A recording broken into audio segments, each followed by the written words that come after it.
Jodak ma Bwembu e sub-county ma Suna West kwano lal moting'o tho mag jamni kod kethruok mag mwandu mamoko mokel kod mil mar polo e gwengego. Ma kaluwore kod koth mapek mosechwe e gwengego kod e kaunti ma Migori.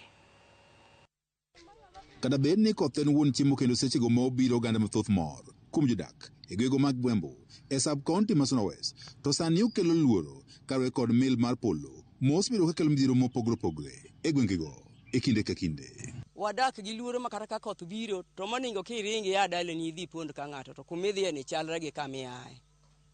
Mit koro waluor ka sirikali oyie okonywa kata ka ginyalo yudo kaka gimako polo no. Kitu ambacho tuliona siku hiyo tunashangaa paka muda huu.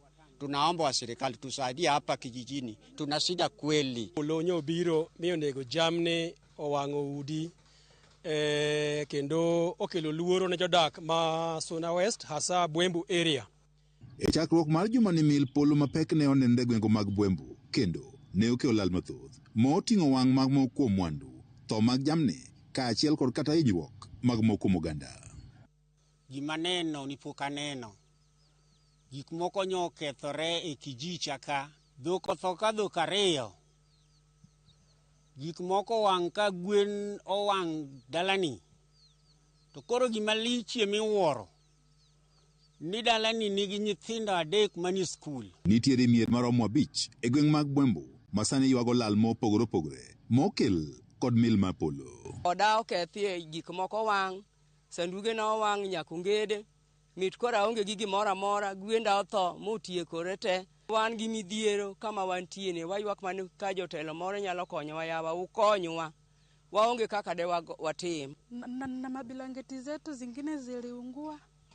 Na bwana yetu naye alishafariki, tuna watoto ambao wanaenda shule. Jennifer Tieno ne owito dhok ariyo bang' mil mar polo ne goyogi kendo ne giwito ngimagi e chakruok mar jumani ka mwandu magi mopogore opogore bende ne okethi kod mil mar polo. Roni kano biro jowadwa. Noriko ane ot gi nyithindo. Nogoya ma pacho wilore. Mabe nakia kata kama nantiere.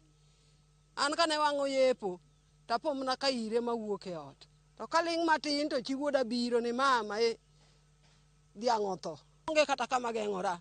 Gige nage manye konya. Okawo dhiang' odhigo. Sirikal oyie jowadwa. Ka gikonyo ji, gikonya gi nyithinda madongo gi. Kwa serikali mondo okonywa e wach mar polo ni. Polo no otimonwa malich, gik ma iot, wang'o, TV, ufa, onge yani lewni moko nyaka gwen otho te. Jodagi ma Bwembu dwaro mondo koro piny owacho many yore mar geng'o midhiero mar mil mar polo mosebedo ka hinyogi e kinde ka kinde. Kwayo ni ka sirikal ma Kenya temo mondo kony jok ma oyudo chandruok kaluwore gi gima waluongo ni natural disaster ma ok nyal geng', to jo Bwembu gi mine gi bende upar nae.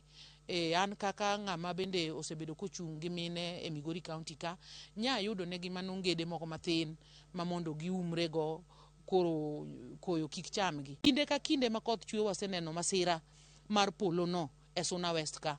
Bende sirikal de yie mondo ketnwa rada moko kata gimiluongo ni arresters. Kendo nakwayo ni kantie ng'at manyalo bedo ni nigi paro manyalo konyowa kod gima chalo kamano to konywa gima nyalo geng'onwa polo. Woman rep machon ma Migori Dr. Pamela Odhiambo mane ochiwo kony moko kuom familia moyudo chandruok ma okel kod mil mar polo. Wan mil mar polo osebedo ka kelo midhiero mathoth e gwengego e kinde ka kinde. Odhiambo wacho ni higa ma okalo achiel kuom jogo mane konyo tich e puodho bende mil polo ne ogoyo mane owito ngimane e kinde mano bogo koth e achiel kuom mier e gwengego. Last year but one, I lost somebody who came working in my shamba. And when it was raining, they went for shelter in somebody's home next to the shamba. The thunder hit, and actually, this young man died.